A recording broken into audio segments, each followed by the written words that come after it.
नमस्कार साथियों, home tutors में आपका हार्दिक स्वागत है। तो आज हम करने वाले हैं 30 से ज़्यादा क्वेश्चन यानी 30 प्लस क्वेश्चंस।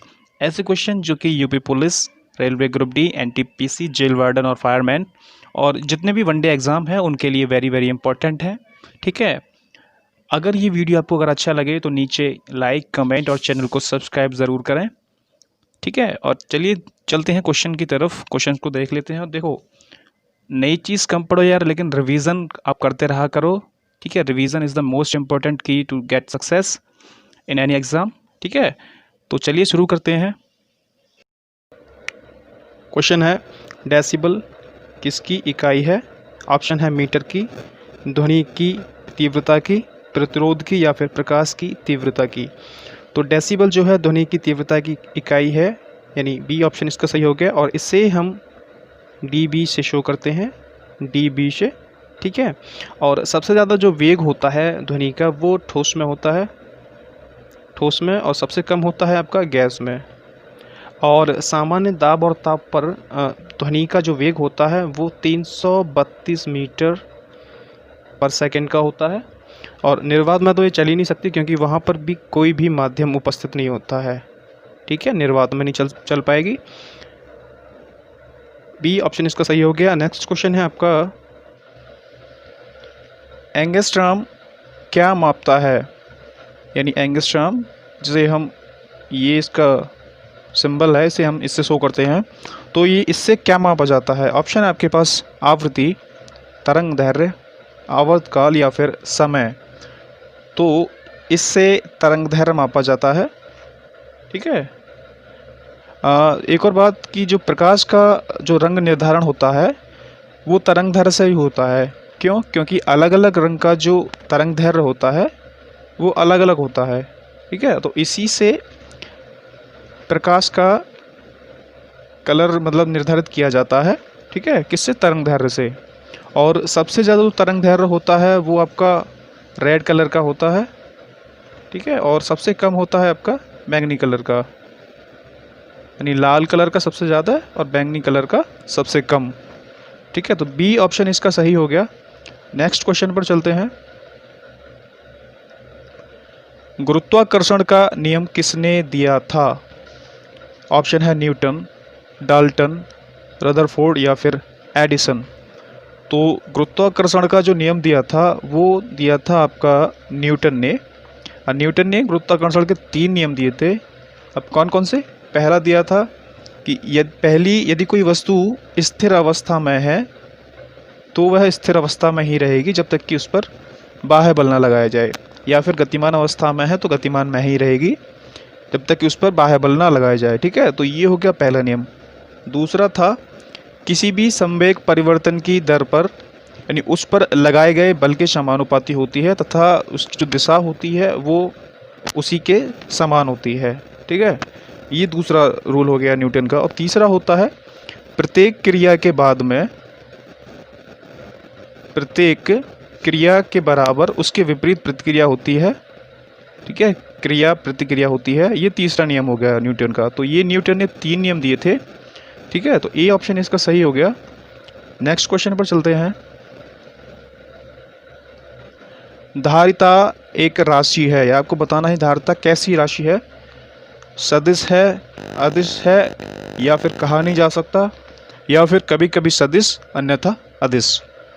तो धारिता जो है वो अदिश राशि है। ठीक है, और इसका जो मान होता है सदैव धनात्मक होता है, यानी पॉजिटिव होता है। और इसका जो एसआई मात्रक है वो होता है आपका कूलाम पर वोल्ट। ठीक है, और इसे हम फैरड भी कहते हैं, फैरड, यानी इसे हम एफ से भी शो करते हैं, इसे हम एफ से शो करते हैं। तो बी ऑप्शन इसका सही हो गया, धारिता एक अदिश राशि है। ठीक है, नेक्स्ट क्वेश्चन पर चलते हैं। साधारण नमक का रासायनिक नाम क्या है? जो घर में खाने वाला नमक होता है उसका रासायनिक नाम क्या है? ऑप्शन है आपके पास potassium chloride, sodium chloride, calcium chloride या फिर सोडियम हाइपोक्लोराइट। ठीक है, तो इसका जो रासायनिक सूत्र होता है वो है आपका सोडियम क्लोराइड, यानी ऑप्शन नंबर बी इसका सही हो गया।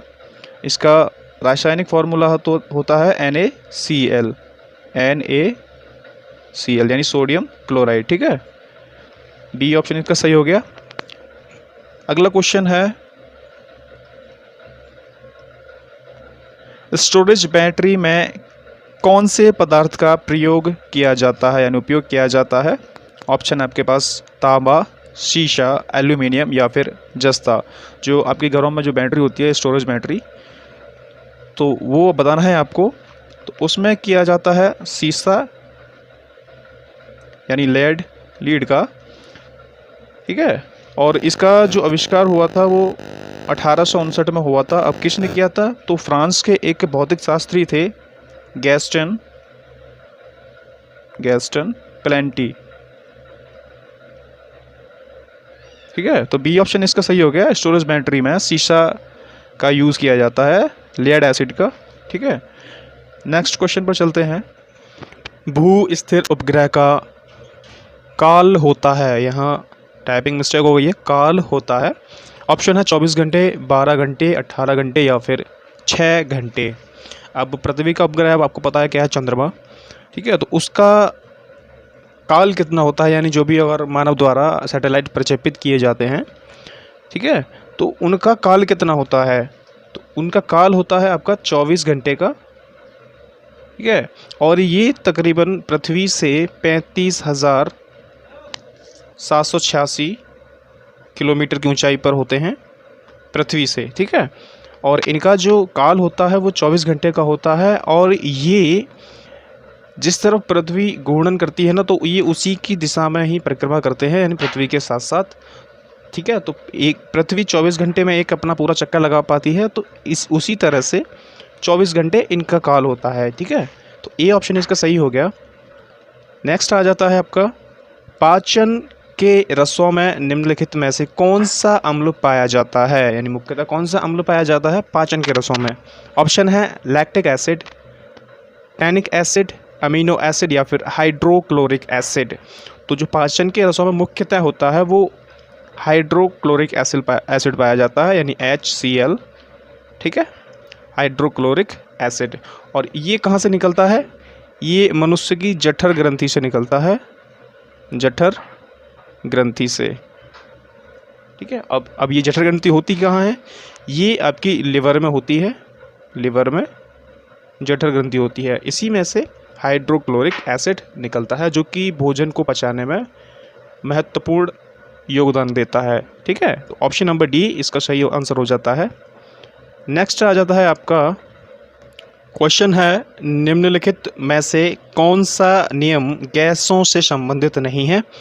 तो इसमें 4 ऑप्शन है, इसमें से कोई एक जो होगा वो गैस से संबंधित नहीं होगा। ठीक है, तो ऑप्शन आपके पास बॉयल का नियम, चार्ल्स का नियम, फैराडे का नियम या फिर इनमें से कोई नहीं। अब देखो इनमें से कोई नहीं, अब बचे 3 ऑप्शन, 3 में से 2 नहीं है। ठीक है, तो जो फैराडे का नियम है ये विद्युत चुंबकीय प्रेरण यानी इलेक्ट्रोमैग्नेटिक इंडक्शन का से संबंधित है।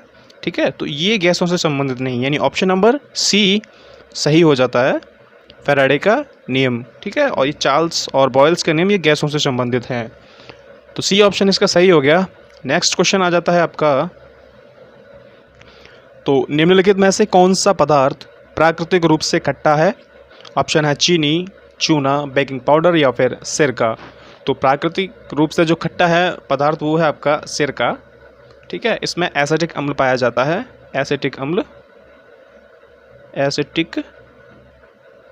अम्ल पाया जाता है, और इस अम्ल की मात्रा करीब 4 से 8% तक होती है। और जो pH मान होता है वो होता है 2.4 से लेके 3.4 तक। ठीक है, ये इसका pH मान होता है इतने के बीच में। तो डी ऑप्शन सिरका सही आंसर हो जाता है। अब चलते हैं नेक्स्ट क्वेश्चन पर। तो निम्नलिखित में से कौन सी धातु प्रकृति में मुक्त अवस्था में पाई जाती है, यानी फ्री फॉर्म में पाई जाती है, वो धातु आपको बतानी है कौन सी है। ऑप्शन है सोना, चांदी, सोडियम या फिर तांबा। ठीक है, तो जो फ्री फॉर्म में पाई जाने वाली धातु है वो है आपका सोना। ठीक है, ये फ्री फॉर्म में पाई जाती है यानी मुक्त अवस्था में पाई जाती है और इससे हम AU से शो करते हैं, AU से शो करते हैं। अब ये फ्री फॉर्म में क्यों पाई जाती है? क्योंकि ये कम प्रतिक्रियाशील है, ठीक है, ये क्रिया कम करती है दूसरी धातुओं के साथ मिलकर, इसीलिए ये प्रकृति में मुक्त अवस्था में पाई जाती है। तो ए ऑप्शन आपका सही हो जाता है। नेक्स्ट क्वेश्चन आ जाता है आपका, फ्यूज़ तार बना होता है, ठीक है, यानी फ्यूज़ तार किसका बना होता है ये आपको बताना है। ऑप्शन आपके पास तांबा और लोहे का, तांबा और शीशे का, शीशे और टिन का, या फिर शीशे का। तो देखो फ्यूज़ का जो तार बना होता है वो शीशे और टिन का बना होता है, यानी ऑप्शन नंबर सी इसका सही राइट आंसर हो गया। शीशा और टिन का बना होता है फ्यूज़ का तार, ठीक है। ये जो तार होता है ये कम गलनांक वाले धातु से बनाया जाता है, यानी कम गलनांक वाले धातु से बनाया जाता है। अब ये क्यों बनाया जाता है, ठीक है, ये इसलिए बनाया जाता है कि जब विद्युत धारा अगर ज़्यादा अधिक प्रभावित होती है तो ये तार गर्म होकर पिघल जाता है, जिससे कि जो भी सामान होता है इलेक्ट्रिकल सामान तो उस तक विद्युत धारिता नहीं पहुंच पाती है, ठीक है, यानी विद्युत धारा नहीं पहुंच पाती है, तो वो बेकार होने से बच जाता है। इसीलिए इसको कम गलनांक का बनाया जाता है। और ये किसका बनता है? शीशा और टिन का। ऑप्शन नंबर सी इसका राइट आंसर हो गया। नेक्स्ट आ जाता है आपका, सूर्य में कौन सा तत्व सर्वाधिक मात्रा में रहता है? तो सूर्य में सबसे ज़्यादा रहने वाला कौन सा तत्व है? ऑप्शन है आपके पास हीलियम, हाइड्रोजन, लोहा या फिर सिलिकॉन, ठीक है। तो जो सूर्य में सबसे ज़्यादा होता है वो पाया जाता है आपका हाइड्रोजन, ठीक है, हाइड्रोजन पाया जाता है। ये तकरीबन 71% के आसपास होता है, ठीक है। और बाकी का जो हीलियम है होता है यानी 26.5 ये हीलियम की मात्रा होती है। और जो बाकी का अन्य तत्व होते हैं वो 2.5 होते हैं, ठीक है, 2.5% के आसपास। तो हाइड्रोजन सबसे ज़्यादा होता है सूर्य में, ठीक है। अब देखो सूर्य का जो केंद्रीय भाग होता है वो क्या कहलाता है, ये क्वेश्चन भी बनता है कि सूर्य का जो केंद्रीय भाग होता है वो क्या कहलाता है। तो उसको कहते हैं क्रोड, यानी करोड़, ठीक है। सूर्य के केंद्रीय भाग को करोड़ भी कहते हैं। और सूर्य का जो बाहरी तापमान होता है वो कितना होता है? बाहरी सतह का तापमान वो होता है आपका 6000 डिग्री सेल्सियस, ठीक है। और केंद्रीय भाग का तापमान पूछ लिया जाता है कभी कभी, यानी करोड़ के आसपास का, तो वो होता है 1.5 × 10⁻7 डिग्री सेंटीग्रेड, ठीक है। और बाहरी सतह का 4000 डिग्री सेंटीग्रेड। तो बी ऑप्शन इसका सही हो जाता है, यानी हाइड्रोजन जो है सूर्य में सर्वाधिक पाया जाने वाला तत्व होता है, ठीक है। अब चलते हैं अगले क्वेश्चन पर। पेनिसिलिन की खोज किसने की थी? पेनिसिलिन, ऑप्शन है आपके पास स्टेबल्ड, मार्टिन, वाटसन, ल्यूवेनहॉक या फिर अलेक्जेंडर फ्लेमिंग। तो पेनिसिलिन की खोज अलेक्जेंडर फ्लेमिंग ने की थी। और ये कब की थी? ये की थी 1928 में। 1928 में पेनिसिलिन की खोज हुई थी, किसके द्वारा? अलेक्जेंडर फ्लेमिंग के द्वारा। अब ये है कहाँ के? ये हैं स्कॉटलैंड के वैज्ञानिक थे, ठीक है। और इन्हें नोबेल पुरस्कार भी मिला था, ठीक है, अलेक्जेंडर फ्लेमिंग को। एक क्वेश्चन ये भी बनता है कि पेनिसिलिन की उत्पत्ति कहाँ से होती है, मतलब किससे बनता है? तो वो कवक से बनता है, कवक से पेनिसिलिन की उत्पत्ति होती है, ठीक है। तो डी ऑप्शन इसका सही हो गया, अलेक्जेंडर फ्लेमिंग ने पेनिसिलिन की खोज की थी, ठीक है। अब नेक्स्ट आ जाता है आपका क्वेश्चन है, हैजा का क्या कारण है? यानी ये जो हैजा बीमारी है उसका क्या कारण है, वो किसकी वजह से होती है? ऑप्शन है जीवाणु, विषाणु, फफूंद या फिर शैवाल। अब देखो हैजा यानी कोलेरा, इसका जो संक्रमण होता है वो सीधा आंतों में होता है, ठीक है। और ये जीवाणु यानी बैक्टीरिया के द्वारा होता है, यानी ये ऑप्शन इसका सही हो गया, जीवाणु के द्वारा। ये दूषित पानी पीने या उसके संपर्क में रहने से होता है, ठीक है। और एक क्वेश्चन ये भी बनता है आपका कि हैजा के टीके की खोज किसने की थी? तो वो की थी आपकी रॉबर्ट कोच ने, ठीक है, रॉबर्ट कोच ने हैजे के टीके की खोज की थी। ठीक है। ये किससे होता है? जीवाणु से। क्यों होता है? दूषित पानी पीने या उसके संपर्क में आने से। ठीक है, तो ए ऑप्शन इसका सही हो गया। नेक्स्ट क्वेश्चन है आपका, विश्व पर्यावरण दिवस कब मनाया जाता है? Very important question. विश्व पर्यावरण दिवस कब मनाया जाता है? ऑप्शन है आपके पास 5 जून, 6 जून, 4 जून या फिर इनमें से कोई नहीं। तो विश्व पर्यावरण दिवस मनाया जाता है 5 जून को। ठीक है, 5 जून को। और इस बार यानी 2020 में जो विश्व पर्यावरण दिवस मनाया गया है उसकी थीम क्या थी? तो उसकी थीम थी जैव विविधता। जैव विविधता, ठीक है, यानी बायोडाइवर्सिटी।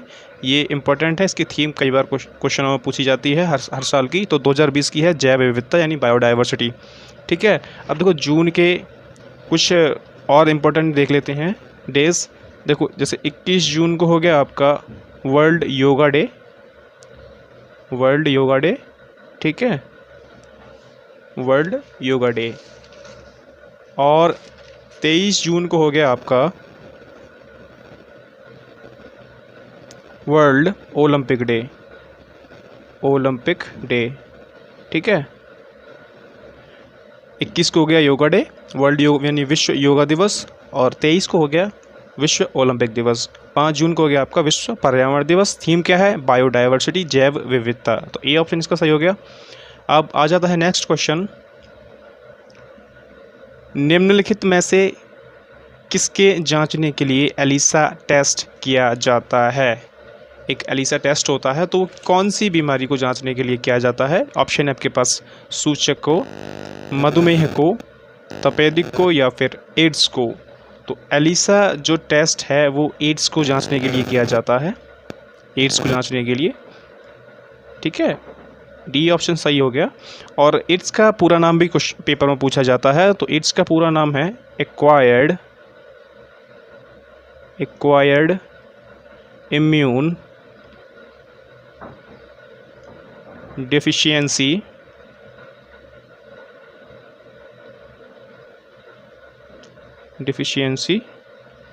ठीक है, सिंड्रोम। तो ये एड्स का पूरा नाम हो गया। तो इसके लिए एलिसा टेस्ट किया जाता है, इसे जांचने के लिए। ठीक है, तो डी ऑप्शन आपका राइट आंसर है। अब चलते हैं नेक्स्ट क्वेश्चन पर। पृथ्वी की जुड़वा बहन कहे जाने वाले ग्रह का नाम क्या है? यानी ये भी बहुत ही इंपॉर्टेंट क्वेश्चन है। पृथ्वी की जुड़वा बहन किसे कहा जाता है, यानी कौन से ग्रह को? ऑप्शन है प्लूटो, बुध, शुक्र या फिर मंगल। तो पृथ्वी की जो जुड़वा बहन है वो शुक्र को कहा जाता है, शुक्र को। और ये सौरमंडल का सबसे गर्म ग्रह है, ये भी ध्यान रखें, सौरमंडल का सबसे गर्म ग्रह है। ठीक है, और सबसे जो ठंडा है वो कौन सा होगा? यानी जो सबसे लास्ट वाला होगा वरुण। ये जो है सबसे ठंडा है और सबसे गर्म हो गया आपका शुक्र। ठीक है, और एक क्वेश्चन ये भी बनता है कि सांझ का तारा या फिर भोर का तारा किसे कहा जाता है? ठीक है, तो वो शुक्र को ही कहा जाता है, शाम का तारा। ठीक है, क्योंकि ये सबसे चमकीला ग्रह है और इसे हम अपनी नॉर्मल आंखों से देख सकते हैं, इसीलिए इसको शाम का तारा या फिर भोर का तारा कहा जाता है। ठीक है, तो डी सी ऑप्शन इसका सही हो गया, शुक्र ग्रह को पृथ्वी की जुड़वा बहन कहा जाता है। नेक्स्ट क्वेश्चन आ जाता है आपका, राइडर कप किस खेल से संबंधित है? यानी ये जो कप है यानी राइडर कप, वो किस खेल से संबंधित है आपको बताना है। ऑप्शन है फुटबॉल, गोल्फ, बैडमिंटन या फिर क्रिकेट। तो राइडर कप जो है वो गोल्फ से संबंधित है, यानी गोल्फ खेल से संबंधित है। ठीक है, ये एक तरह का कप है। राइडर कप से रिलेटेड हम और भी कप देख लेते हैं, इसकी एक ट्रिक भी है, यानी बास रॉड। ठीक है, ये एक ट्रिक है, बास रॉड। तो बास से हो गया आपका बाकर कप, बाकर कप। सात से हो गया आपका सर्किट कप, सर्किट कप। और इस रात से हो गया आपका राइडर कप। ठीक है, और डास से हो गया डन हिल कप। ठीक है, तो ये चारों कप हो गए गोल्फ खेल से संबंधित। ठीक है, तो बी ऑप्शन इसका सही हो गया, राइडर कप जो है वो गोल्फ खेल से संबंधित है। अब नेक्स्ट क्वेश्चन पर चलते हैं। देश के नए मुख्य आर्थिक सलाहकार कौन है? ये आपका करंट अफेयर का क्वेश्चन है। मुख्य आर्थिक सलाहकार कौन है? ऑप्शन है प्रोफेसर कृष्णमूर्ति सुब्रमण्यम, राजीव कुमार, हसमुख अधिया या फिर अरविंद सुब्रमण्यम। तो अभी जो मुख्य आर्थिक सलाहकार हैं वो हैं आपके कृष्णमूर्ति सुब्रमण्यम, यानी ए ऑप्शन इसका सही हो गया, कृष्णमूर्ति सुब्रमण्यम। ठीक है, अब नेक्स्ट क्वेश्चन है, प्रत्येक वर्ष अंतर्राष्ट्रीय महिला दिवस कब मनाया जाता है? यानी हर वर्ष अंतर्राष्ट्रीय महिला दिवस कब मनाया जाता है? ऑप्शन है 8 मार्च, 10 मार्च, 28 फरवरी या फिर 18 मार्च। तो इंटरनेशनल वुमेन डे आपका मनाया जाता है 8 मार्च को, यानी ए ऑप्शन इसका सही हो गया। 8 मार्च को इंटरनेशनल वुमेन डे मनाया जाता है। ठीक है, और देखो 8 मार्च को मनाया जाता है इंटरनेशनल वुमेन डे, और 13 फरवरी को मनाया जाता है नेशनल वुमेन डे। कौन सा? नेशनल वुमेन डे, यानी राष्ट्रीय महिला दिवस।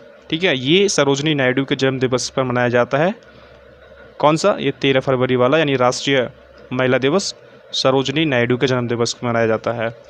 ठीक है, तो 8 मार्च को इंटरनेशनल महिला दिवस मनाया जाता है। अब नेक्स्ट क्वेश्चन हो गया आपका, किस क्षेत्र में उस्ताद बिस्मिल्लाह खान ने प्रसिद्धि पाई? यानी किस क्षेत्र में पाई थी? ऑप्शन है सितार, गिटार, शहनाई या फिर हिंदुस्तानी शास्त्रीय वाचिक। ठीक है, तो उस्ताद बिस्मिल्लाह खान इनमें से एक चीज़ यानी बजाते थे, तो वो थी आपकी शहनाई, यानी शहनाई बजाने में वो काफ़ी प्रसिद्ध थे। ठीक है, यानी ऑप्शन नंबर सी सही आंसर हो गया। और इन्हें 2001 में भारत रत्न भी दिया गया था। भारत रत्न दिया गया था कब? 2001 में। ठीक है, भारत रत्न और सर्वप्रथम किसको दिया गया था? सर्वप्रथम भारत रत्न राधा कृष्णन को मिला था। किसको? राधा कृष्णन सर्वप्रथम मिला था, और 2001 में भारत रत्न मिला था उस्ताद बिस्मिल्लाह खान को। ये शहनाई के क्षेत्र में प्रसिद्ध थे। ठीक है, ऑप्शन नंबर सी सही हो गया। नेक्स्ट क्वेश्चन आ जाता है आपका, मायोपिया का दूसरा नाम है, यानी क्या नाम है मायोपिया का? ठीक है, समीप दृष्टि, अबिंदुकता या फिर जरा दूरदर्शिता, दीर्घ दृष्टि। ठीक है, तो मायोपिया को हम समीप दृष्टि यानी निकट दृष्टि दोष के नाम से भी जानते हैं। ठीक है, अब मायोपिया में होता क्या है? देखो, मायोपिया में लेंस का जो गोलार्ध होता है वो थोड़ा सा बढ़ जाता है, लेंस का गोलार्ध बढ़ जाता है, जिससे क्या होता है कि फोकस जो दूरी होती है वो घट जाती है, फोकस दूरी घट जाती है। अब फोकस दूरी घटने के बाद में लेंस की क्षमता जो होती है वो आपकी बढ़ जाती है, जिससे क्या होता है कि जो प्रतिबिंब होता है वो रेटिना पर ना बनकर रेटिना से आगे बन जाता है। इसलिए जो प्रतिबिंब होता है वो साफ नहीं दिखाई देता। किसमें? निकट दृष्टि दोष या समीप दृष्टि दोष में। तो ये ऑप्शन इसका सही हो गया। नेक्स्ट क्वेश्चन आ जाता है आपका, निम्नलिखित में से कौन सा भारत के प्रथम परमाणु रिएक्टर से संदर्भित है? तो भारत का जो प्रथम परमाणु रिएक्टर बना था वो कौन सा है आपका? ये आपको बताना है। रोहिणी, उर्वशी, अप्सरा या फिर कामिनी। तो आपने बार्क का नाम सुना होगा, बार्क यानी भाभा एटॉमिक रिसर्च सेंटर, ये मुंबई में है। ठीक है, तो इन्होंने अप्सरा जो पहला परमाणु रिएक्टर था, इन्होंने इसकी स्थापना करी थी कहाँ पर? ट्राम्बे यानी मुंबई में। किसकी? अप्सरा की, यानी ऑप्शन नंबर सी आपका सही आंसर हो गया। भारत के प्रथम परमाणु रिएक्टर का नाम क्या है? अप्सरा। ठीक है, नेक्स्ट क्वेश्चन आ जाता है आपका, एशियन विकास बैंक का मुख्यालय कहाँ पर है? एशियन विकास बैंक का मुख्यालय कहाँ पर है, यानी एडीबी का? नई दिल्ली, टोक्यो, कोलंबो या फिर मनीला। तो एशियन विकास बैंक का जो मुख्यालय है वो है आपका मनीला में, यानी ऑप्शन नंबर डी। और इसकी स्थापना हुई थी 1967 में। 1967 में एशियन विकास बैंक की स्थापना हुई थी। अब मनीला है कहाँ, ये है आपका फिलीपींस में, यानी ये फिलीपींस की राजधानी है। क्वेश्चन भी बन जाता है कि फिलीपींस की राजधानी क्या है, वो है आपकी मनीला, और यहीं पर एशियन विकास बैंक का मुख्यालय है। स्थापना कब हुई थी? 1967 में। नेक्स्ट क्वेश्चन है, मैक संख्या किस के संबंध में प्रयुक्त होती है? ठीक है, मैक संख्या किसके संबंध में प्रयुक्त होती है? ऑप्शन है वायुयान, घुड़दौड़, मोटर वाहन या फिर जहाज। तो मैक संख्या जो होती है वो वायुयान से संबंधित होती है। ये ऑप्शन इसका सही हो गया, वायुयान से संबंधित होती है मैक संख्या। ठीक है। आधुनिक आवर्त सारणी में परमाणु संख्या 58 से 71 तक वाले तत्वों को क्या कहा जाता है? यानी 58 से लेकर 71 वाले जो तत्व हैं उनको क्या कहा जाता है? ऑप्शन है लैंथेनाइड, अक्रिय गैस हैं, या फिर एक्टिनाइड हैं, या फिर हैलोजन है। तो 58 से 71 वाले जो तत्व हैं उनको हम लैंथेनाइड कहते हैं, लैंथेनाइड, यानी ए ऑप्शन इसका सही हो गया। और 89 से 100 तक जो तत्व हैं उनको हम कहते हैं एक्टिनाइड। ठीक है, एक्टिनाइड। तो ए ऑप्शन इसका सही हो गया। 58 से 71 वाले तत्वों को लैंथेनाइड कहा जाता है। ठीक है। क्वेश्चन है, निम्नलिखित में से कौन सी निष्क्रिय गैस है, यानी इनएक्टिव गैस है? ऑप्शन है आपके पास नाइट्रोजन, क्लोरीन, आर्गन या फिर हाइड्रोजन। तो आर्गन जो गैस है वो एक निष्क्रिय गैस है। ठीक है, यानी ऑप्शन नंबर सी इसका सही आंसर हो गया। नेक्स्ट क्वेश्चन है आपका, वह पदार्थ जो खाद्य पदार्थों के संरक्षण में प्रयुक्त होता है वह कौन सा है? ऑप्शन है sodium carbonate, salicylic acid, sulphuric acid या फिर बेंजोइक एसिड। ठीक है, तो बेंजोइक एसिड जो है इसके द्वारा जो खाद्य पदार्थ होते हैं वो बिल्कुल सेफ रहते हैं, यानी ख़राब नहीं होते इसके यूज़ से, यानी ऑप्शन नंबर डी इसका सही आंसर हो गया, बेंजोइक एसिड। नेक्स्ट क्वेश्चन है, CNG का पूर्ण रूप क्या है? यानी CNG का पूरा नाम बताना है आपको। Carbon natural gas, common use natural gas या फिर कंप्रेस्ड नेचुरल गैस, या फिर लास्ट आ जाता है आपका कार्बन नाइट्रोजन गैस। तो CNG का जो पूरा नाम होता है वो है आपका compressed natural gas, compressed natural gas. एक क्वेश्चन और पूछा जाता है, LPG का पूरा नाम क्या है? तो इसका पूरा नाम होता है लिक्विफाइड पेट्रोलियम गैस। क्या? Liquefied petroleum gas. ठीक है। अगर ये वीडियो आपको अगर अच्छा लगा हो तो चैनल को सब्सक्राइब ज़रूर करें और नीचे कमेंट, लाइक, शेयर भी करें। ठीक है, मिलते हैं अगली वीडियो में।